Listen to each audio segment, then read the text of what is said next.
Sige, attorney. Thank you. Bye-bye. Oh. Na-transfer na daw si Princess sa City Jail. Very good. Para magtino naman yung bata ngayon.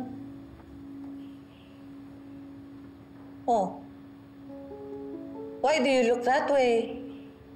Don't tell me you feel sorry for that criminal. Ma, bata pa rin yung princess. If you're gonna think about it, paano niya makakayanan tumira doon sa loob ng kulungan?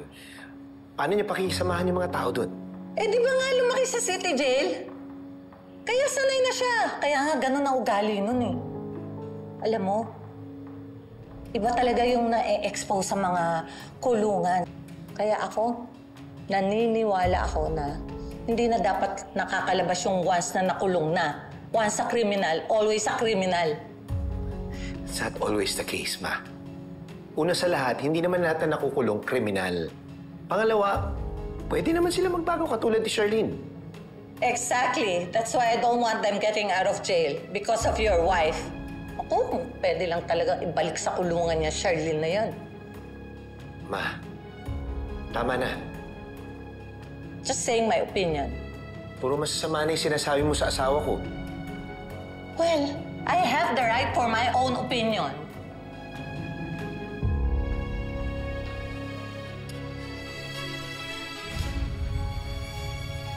I'm sorry, the subscriber cannot be reached. Alala mo ba to? Don't worry. Hindi kita sasaksakin.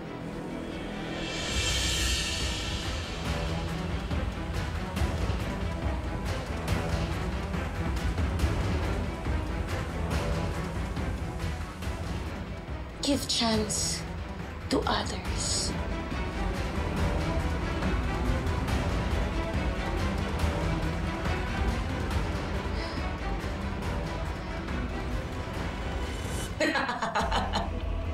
Akala mo sasaksakin ko siya? No, no, no. Eh, sino yung makukulong kapag namatay ka? Siya. And I will live happily ever after.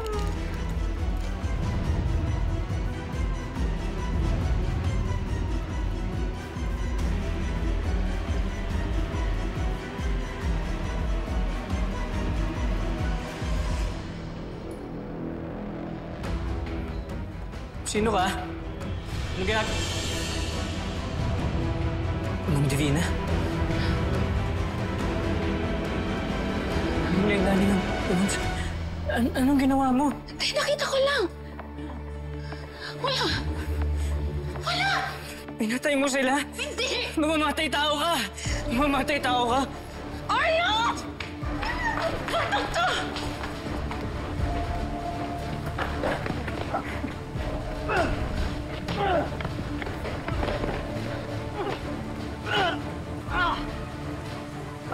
Arlo! Kako ka talaga! Sabi ko magbantay ka! Halika na! Wala pa kayo!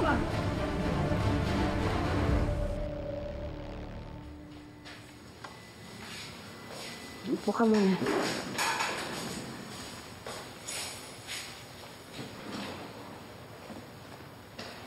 Mag-spray ka muna. Mukha ka ng bruha. Salamat po.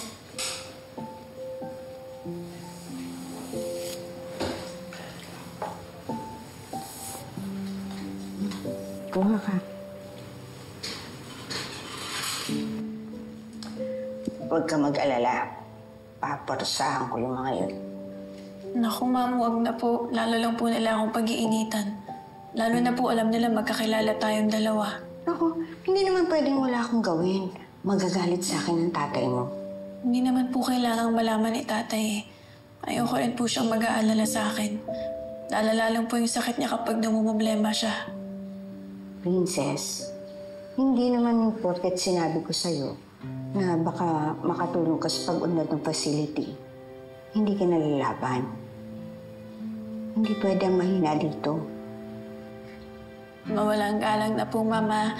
Pero hindi naman po porket hindi ako lumaban. Eh, mahina na ako. Sabi nga po ni tatay, diba? hindi nasusolve ng dahas ang dahas. Patay pa talaga. Paano ka? First day ko pa lang naman po dito eh. Makukuha ko rin po yung mga loob nila.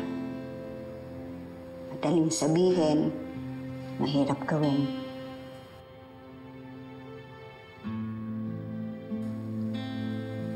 Pwede po ba akong manghingi?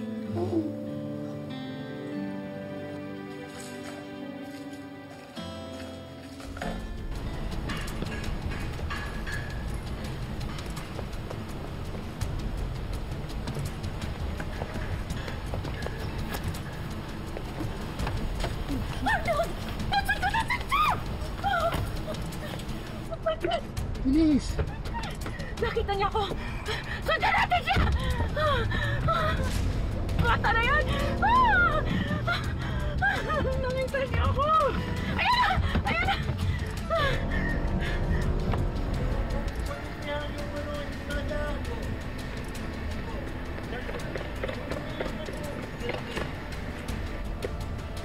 Nag-i-post na ako eh. Sit! Yung panopost na naman.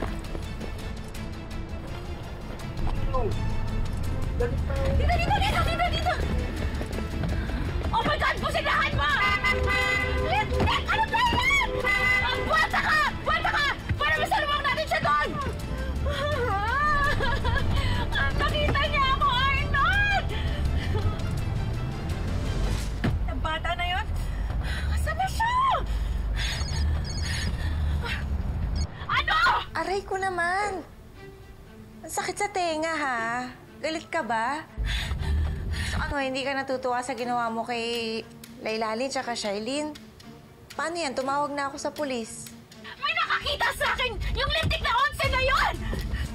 Ha? Sigurado magsusumbong yun. Alam, madadamay ako. Diyos ko, mag-iimpake na ako. Ayoko makulong. Alam mo, hindi nakakatulong ng worry mo! Divina, please. Gawin mo lahat para hindi makapagsumbong yung 11 na yan. Hindi ko hayaan masira ng lintik na hampas lupang batang yun ang plano ko! Okay?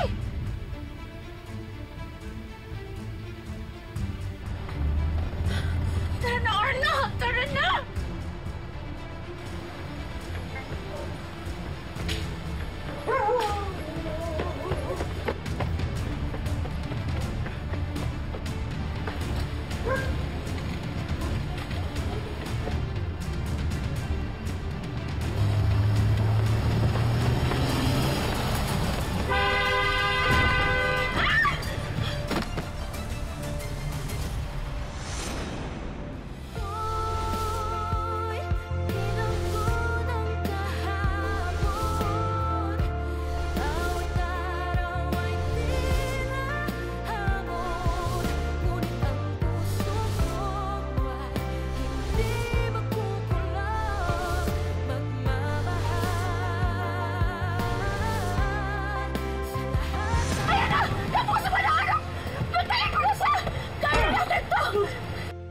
Ginagawa ng mami mo ang best niya para sa'yo. Gawain ba ng isang matinong ina na hindi pinapaalam sa pamilya niya kung nasaan siya nandun?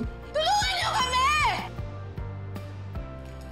Bitawan mo yung kutsilyo! Taas mo yung kamay mo! May chocolates pa naman ako. Bibigyan ko kung sinong magpapakilala. Ako si Vanessa. Pinatay ko yung kapitbahay namin na bida-bida, parang ikaw. Diyos ko, inosente ako. Tulungan mo ako. Nasa impyerno ka at walang anghel sa impyerno. Lahat tayo basura dito, princess. Na naghihintay na lang kung kailan mabubulok. Ito!